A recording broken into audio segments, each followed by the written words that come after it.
Can't Take It With You premiered on Broadway in 1936. It won a Pulitzer Prize for drama the next year. This timeless production hit the stage at Oregon High School this weekend. Our Michael Bruno traveled to Oregon to go backstage of You Can't Take It With You. We begin. Now, pirouette. Oh, come, it's 8 years. You can do that. At last, entre-chat.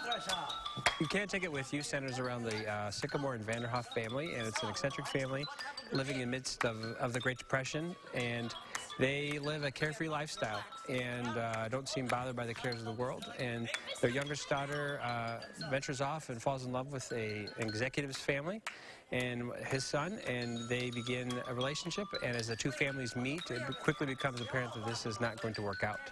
And as the turmoil begins, the families have to kind of decide who changes or do they change. And it really centers again on that idea of what makes a person happy. Is it money? Is it love? Is it lifestyle? And it's got a great, fun ending. Oh! Whoa, well, how do you do?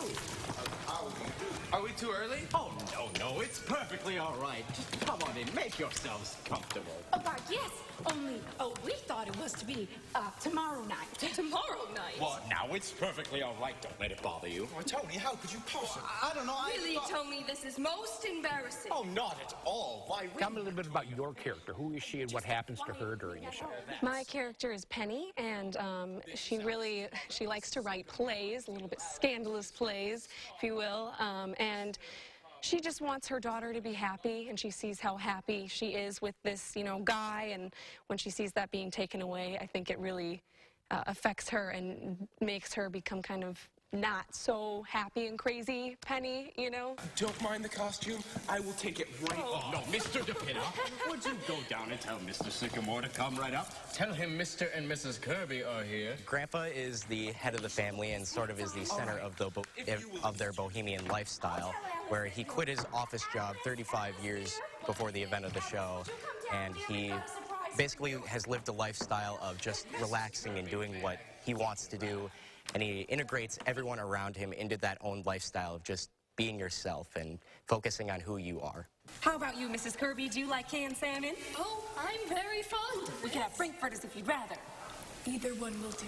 Well, make it some frankfurters and some canned corn and Campbell's soup. Got that, Ed? Okay. And tell him to hurry. The A&P is just around the corner, and frankfurters don't take any time to boil. And this is Alice's father, Mr. Sycamore.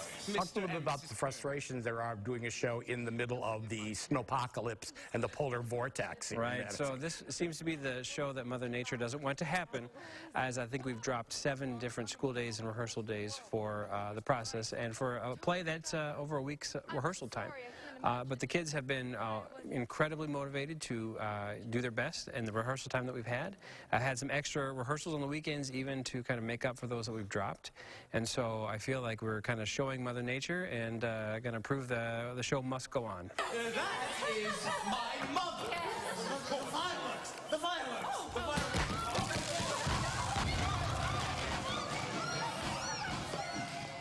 Michael's here now. What the heck's going on there? Oh, fireworks! One of the characters is actually making illegal fireworks in the basement. So all the G-men come in and they try to arrest them, and all the fireworks go off. So there's hilarity ensuing. And fireworks popping off everywhere in Oregon. Great looking set. It's a beautiful set. The costumes are beautiful. The set is beautiful. It's cast of thousands. It's so encouraging to see high schools doing productions like this. It's really, really wonderful. And the fact that they had to cancel all of those rehearsals, yeah, that's and they're tough. still spot on. It's really tough for them. They really had to cancel many rehearsals for that. So yeah, they really had to stay extra hours and put in some extra time and effort on it. But they're troopers, boy. Well, they love it. Good Yeah, for they them. really do. Yep. You Can't Take It With You. It's Friday and tonight, and tomorrow is 7 o'clock. Sunday, a 2 o'clock matinee at Oregon High School. Go to oregondrama.bpt.me. Next week. Next week, it is The King and I at the Overture Center. Broadway production. Wait. Yes. Have a great weekend. Thank you. You too. Thank you. Right back with a final check your forecast.